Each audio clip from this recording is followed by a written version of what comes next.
अस्सलाम वालेकुम, सोनू टॉक्स में आप सबका वेलकम करती हूँ। और मेरा ये वाला व्लॉग काफ़ी 3-4 दिन के गैप के बाद आ रहा है, क्योंकि दरमियान में सही पूछें फीड जब भी हम खोलते हैं तो एक ही चीज़ चल रही होती है, वो देख लें। तो मैंने इस पॉडकास्ट को पूरा थॉरोली सुना और मैंने इस पे सोचा कि चलो मैं अपना रिव्यू भी देती हूँ और अपनी ऑडियंस से भी पूछती हूँ कि आप क्या कहते हैं। सबसे पहले थोड़ा सा इंट्रोडक्शन मैं दे दूँ कि रेहान तारिक हमारे एक एंकर हैं, यूट्यूब पे इनका प्रोग्राम आता है शायद, और न्यूज़ चैनल 24 पर भी इनका प्रोग्राम आता है। ये जी पॉडकास्ट करते हैं। अच्छा, और सेकंड जो इनके गेस्ट थे वो थे मिस्टर पतलू, जो कि सोशल मीडिया इन्फ्लुएंसर हैं और उनकी फॉलोअरशिप बहुत ज़्यादा है। तो रेहान साहब ने इनको समझने के लिए, सोशल मीडिया को समझने के लिए या सोशल मीडिया इन्फ्लुएंसर्स क्या काम कर रहे हैं, शायद ये समझने के लिए उन्होंने इनको इंटरव्यू पर बुलाया। उसके बाद वन बाय वन मैं देख रही थी कि इनके आने के बाद से उन्होंने मेरे ख्याल डॉक्टर अफान कैसर का इंटरव्यू लिया दरमियान में, लेकिन थॉरोली जो उनके इंटरव्यूज़ चल रहे हैं वो इन्फ्लुएंसर्स के साथ ही चल रहे हैं। मैं यहाँ पे एक चीज़ कोट करूँगी, मैं इनको इन्फ्लुएंसर्स नहीं बोलूँगी, to be very honest. Influence वही होता है जो अच्छा हो। अब ये एक अलग डिबेट होगी, इस पे किसी वक्त अलग बात करेंगे, क्योंकि मैं अभी ये वाली जो व्लॉग बना रही हूँ अपना, इस व्लॉग में मैं सिर्फ रिव्यू दूंगी, ऑनेस्ट रिव्यू जो मुझे लगा, और ऑडियंस मुझसे अगर एग्री करे तो कमेंट्स में ज़रूर बताए जो भी उसकी राय हो।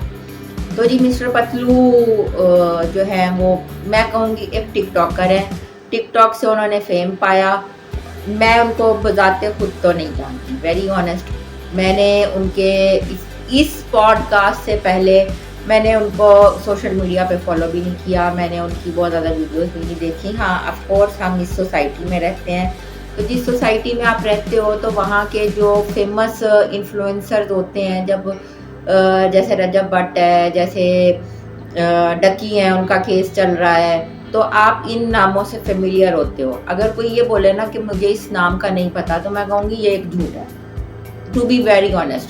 क्योंकि ऑफ कोर्स सोसाइटी में नाम है, कहीं ना कहीं गुजरते हुए बच्चों के ज़रिए से, कहीं ना कहीं फैमिली गैदरिंग से आपको पता चलता है, आपके कानों में ये नाम पढ़ते ज़रूर है कि अच्छा ये हाइप क्रिएट की हुई है। तो आपको लोगों के रिव्यूज़ भी मिले जुले मिलते हैं कि इनका क्या कंटेंट है। सम टाइम ऐसा भी होता है वेरी ऑनेस्ट कि कुछ बच्चे इनको फॉलो करते हुए भी नज़र आ रहे होते हैं, फ्रेंड्स के बच्चे, फैमिलीज़ में बच्चे जो होते हैं इनको फॉलो करते नज़र आ रहे होते हैं।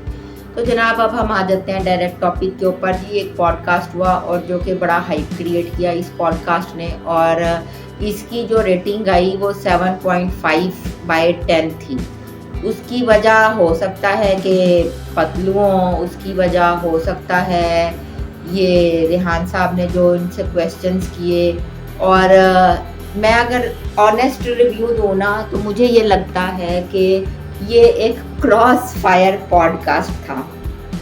हालांकि मैं किसी भी इस तरह इन्फ्लुएंसर टिकटॉकर के इंटरव्यूज़ इतने नहीं देखती, लेकिन जब एक चीज़ की हाइप क्रिएट होती है ना, तो मैं सोशल मीडिया पे हूँ, तो फिर जब तक उस चीज़ को पूरा मैं नहीं देखूँगी मैं कैसे उस पर रिव्यू दे सकती हूँ। मुझे सच पूछें एज अ सोशल मीडिया पे कंटेंट क्रिएटर, मैं तो खुद को अभी इन्फ्लुएंसर नहीं बोलती, एज अ कंटेंट क्रिएटर मुझे ये पॉडकास्ट देखने का मज़ा ज़रूर आया। अब मज़ा क्यों आया, दो तीन चीज़ें मैं रखूँगी सामने। एक तो ये जी मिस्टर पतलू जो है वो क्रॉस फायर कर रहे थे रेहान तारिक साहब पे, क्योंकि रेहान तारिक साहब एक हरफन मौला हैं, दिग्गज हैं जी। वो इस वक्त इंडस्ट्री के, मीडिया के, पॉडकास्ट में उनको बड़ी महारत हासिल है।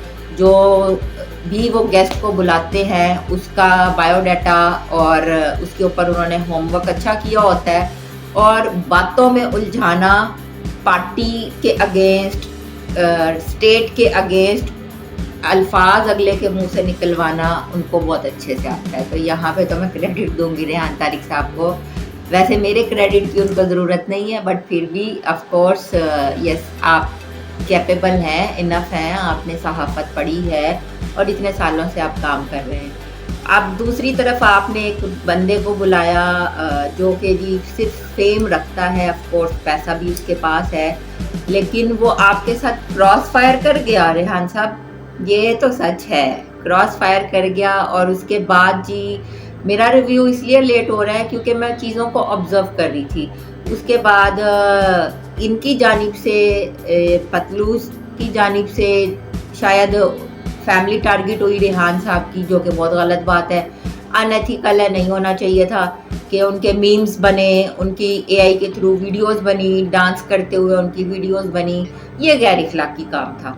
क्योंकि जब आपको बुलाया गया है और आपको पता है कि एक पॉडकास्ट में आप जा रहे हो, उस पॉडकास्ट की नेचर क्या है, वो आपसे हर तरह के सवाल करेगा और आप वहीं पर उनको हर सवाल का जवाब दे आए हो। तो मेरा नहीं ख्याल कि ये गैर इखलाकी तौर पे इस तरह की चीज़ें होनी चाहिए थी कि उनकी फैमिली को इन्वॉल्व करते, उनके मीम्स बनते। ये सिर्फ मैं रेहान तारिक साहब के लिए नहीं कहूँगी, मैं बोलूँगी कि ये हर इंसान के लिए जो भी आपका इंटरव्यू ले रहा है, हो सकता है फ्यूचर में अगर मुझे कभी ज़िंदगी में मौका मिले तो मुझे आप और आपको आमने सामने बैठ जाएं और आपका और मेरा किसी बात पे इख्तिलाफ हो तो उसका मतलब ये नहीं होगा कि आप कल को मेरे स्केच बनाना शुरू कर दो। मुझे ये चीज़ अच्छी नहीं लगी, ये नहीं होना चाहिए था। जो कि पहले तो इन्होंने अपने इसमें चैनल में बताया और फिर मैंने खुद से इसको सर्च आउट किया, वाकई बने हुए थे, जो कि सच पूछे मुझे भी बहुत बुरे लगे, शेमफुल लगे कि नहीं वट एवर आपका इख्तलाफ पॉडकास्ट में जो भी हुआ है, लेकिन एक जर्नलिस्ट है, एक उसके पास भी ज़िंदगी का तजर्बा है, उसका काम है आपसे सवाल करना और आपने बदले में उनसे क्रॉस फायरिंग उसी वक्त जवाब दे दिए हैं जो आपको लगे। गलत सही जवाब मैं नहीं उनको बोलूँगी, मैं कोई जस्टिफिकेशन नहीं दूँगी, लेकिन आपने दे दिया, उसके बाद इस तरह की टारगेटिंग नहीं होनी चाहिए थी। फिर डॉक्टर अफान कैसर के साथ पॉडकास्ट में जी उन्होंने बल्कि क्लैरिफाई किया कि मेरी फैमिली के व्हाट्सएप भी हैक हुए और चीज़ें काफ़ी ख़राब हुई, तो ये पर्सनल टारगेटिंग तो ना हो ना, ये तो हैरेसमेंट हो गई। हैरेसमेंट तो नहीं आपको करनी चाहिए। अगर आपके पास इतने फॉलोअर्स हैं तो क्या आपको लगता है कि आपको हैरेसमेंट पे आना चाहिए? जी ऑडियंस फैसला करे। मैं ये चंद एक चीज़ें आपको बता रही हूँ जी कि उन्होंने, मुझे लगा कि ओवर कॉन्फिडेंट है वो। फेम जब मिल जाता है, कहीं ना कहीं किताबों में भी लिखा है कि फेम आना जितना मुश्किल है उतना ही मुश्किल फेम को संभालना है। तो अगर आपने बहुत बातें की इस पॉडकास्ट में जी कि रब की बात है, अल्लाह नवाजता है, इसमें कोई शक नहीं है। अल्लाह जिसको नवाजे, अल्लाह जिसको जब छड़ी घुमा दे, खुदा के तो कौन कहने की देर है। थोड़ा सा हम्बल होना चाहिए, इतनी चीज़ें आपको ओवर कॉन्फिडेंट होके नहीं बोलनी चाहिए एक चीज़। और रेहान साहब आपको भी, मुझे अगर मेरी वीडियो के ज़रिए से, मैं शॉर्ट इसलिए रख रही हूँ ताकि आसान हो शेयर करना, कि अगर आप तक ये मेरी वीडियो पहुँचे, एक बंदे को बुलाने के बाद आपको भी लेसन नहीं मिला। आपने नानी वाला नदीम जो है उसको भी बुला लिया, उसके बाद आपने एक और कोई नाम मुझे स्किप हो गया जो कि इनके ही ग्रुप से हैं, उनको बुला लिया। फिर आपने बिलाल मार्च को भी बुला लिया। बिलाल मार्च मुझे लगता है इनकी कम्युनिटी से नहीं है। मैं यहाँ पे उनसे डायरेक्ट ही एक्सक्यूज़ करूँगी, मुझे आपका ज़्यादा नहीं पता, लेकिन आपने उनको बुलाया। अब आपने पूरी एक लिस्ट तैयार की हुई है इन इन्फ्लुएंसर्स को ही। तो अब आपका क्या मकसद है? कि आपका मकसद है कि सिर्फ आपको रेटिंग मिलनी चाहिए? रेटिंग मिलने के चक्कर में जो अच्छा काम कर रहे हैं, जो अच्छे कंटेंट क्रिएटर्स हैं, आप उनको, तो चाहे उनके थोड़े फॉलोअर्स हैं या ज़्यादा फॉलोअर्स हैं, आप किसी ऐसे को बुलाएं। चलो जी, आपने इन्फ्लुएंसर्स को और कितना समझना है, सोसाइटी तो समझ चुकी है, सोसाइटी इनके पीछे लग भी चुकी है, जिन्होंने लगना है सोसाइटी है ना, जिन्होंने इनको इतने फॉलोअर्स दिए हैं। आपने एक सारी स्ट्रेटेजी गिफ्टिंग की और ये वो समझ लिया। अब आपके सेम सवाल हैं, हर जो इस इन्फ्लुएंसर ग्रुप के साथ ताल्लुक़ रखने वाला इंसान है, चाहे वो डोगर साहब आए, चाहे वो जो भी इंसान है XYZ, आप उनसे सेम सवाल कर रहे हैं जी, गिफ्टिंग क्या होती है और कैसे मारे जाते हैं, ये शेर कैसे मारे जाते हैं, अब आपका भी कंटेंट ना ये रिपीटिंग लग रहा है, तो ये एक मेरा यहाँ पे इख्तिलाफ है कि आप बस कर दें। रेहान तरीक साहब अच्छा काम कर रहे हैं। और फिर अगेन मैं यहाँ पे एक चीज़ बोलूँगी, अगर उनका एक गैंग है ना, तो एक गैंग आप लोगों का भी है।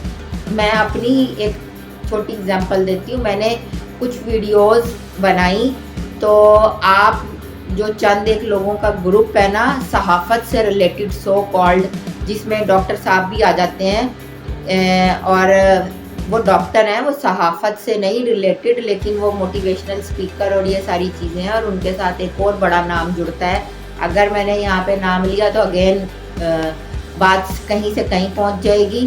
तो आप लोगों का भी तो एक सोफिस्टिकेटेड लोगों का ग्रुप है ना, तो इन लोगों का भी एक ग्रुप है। अब ये ग्रुप टू ग्रुप वॉर चलती है।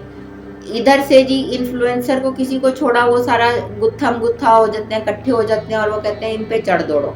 और आप लोगों में से किसी एक के बारे में लफ्ज़ बोल दिया जाए, तो हर बंदे के पॉडकास्ट में वो बात रिपीट हो रही होगी, जिसमें आसिफ जट साहब होंगे, डॉक्टर अरफान साहब होंगे, उनकी मिसिस खैर अहलिया जो है उनकी, वो तो अलग दूसरे तरह के कंटेंट पे काम करती हैं, जैसे मैं सिंपल कंटेंट पे काम कर रही हूँ, तो वो अलग उनके पॉडकास्ट होते हैं। तो ये 4 आप भी उनमें शामिल हैं। इसी तरह से 2-4 लोग और भी हैं, जिनके मैंने अगर नाम लिए तो वो मुझ पे चढ़ दौड़ेंगे। मुझे कोई डर नहीं है, बट मैं वीडियो में एक क्लियर बता रही हूँ कि आप लोगों का भी एक ग्रुप है। तो उस बंदे ने आके आपको कहीं ना कहीं लाजवाब ज़रूर किया आपके ही पॉडकास्ट में। आप तो बड़े एंकर हैं। एंडिंग करते हुए एक चीज़ बोलूँगी कि उस बंदे ने, चाहे हम उसको बुरा कहें, उसका कंटेंट हमें नहीं पसंद, हमें क्रिंज लगता है, हम कहते हैं वो लड़कियां नचाता है, वो सब कुछ करता है, लेकिन कहीं ना कहीं वो आपको लाजवाब कर गया अपनी कुछ बातों से, जो मैंने भी एक्सपेक्ट नहीं की थी। मैंने पॉडकास्ट पूरा देखा, जिसमें वो ये बोल रहा है एंड पे, जब आपने कहा आप कितना कमा लेते हो, उसने जवाब नहीं दिया आपको। आपने उससे पार्टी की बात की, उसने पार्टी की जवाब नहीं दी। स्मार्ट मूव कर गया वो यहाँ पे। और इसके अलावा जब आपने कहा कि आप लड़कियों को नचवाते हैं, तो उसने बड़ा सही कहा कि मैं घरों से जाके नहीं लड़कियों को लेके आता, अपनी मर्जी से बैठती हैं। पनिशमेंट और ये सारी चीज़ें, कहीं ना कहीं ये तो रियलिस्टिक बात है ना। मेरे फ़ोन के अंदर मैं किसको देख रही हूँ ये मेरी मर्जी है, वो तो नहीं मुझे आके कहेगा कि तुम मुझे देखो। तो 2-4 चीज़ें मुझे उसकी सही लगी। अगेन मैं बोलूँगी, मैं उसको फॉलो नहीं कर रही, मैंने उसके व्लॉग्स नहीं देखे। मैंने आपके पॉडकास्ट के लिए कुछ रिसर्च उस पर की और कुछ आपके तहत की, ताकि एग्जैक्ट लोगों को पता चल सके। तो मेरी वीडियो के थ्रू मैं अपनी ऑडियंस से कहूँगी, कमेंट्स में ज़रूर बताएं जी, अगर किसी ने पॉडकास्ट देखा है। अब तो चंक्स में, क्लिप्स में ये बहुत ज़ोरों शोरों पे चढ़ा हुआ है। तो आपको क्या लगता है इस बारे में, आपकी क्या राय है, आप भी ज़रूर बताइएगा। मेरी वीडियो अच्छी लगी हो तो लाइक, शेयर एंड सब्सक्राइब कीजिएगा। Thank you so much. अल्लाह हाफिज़।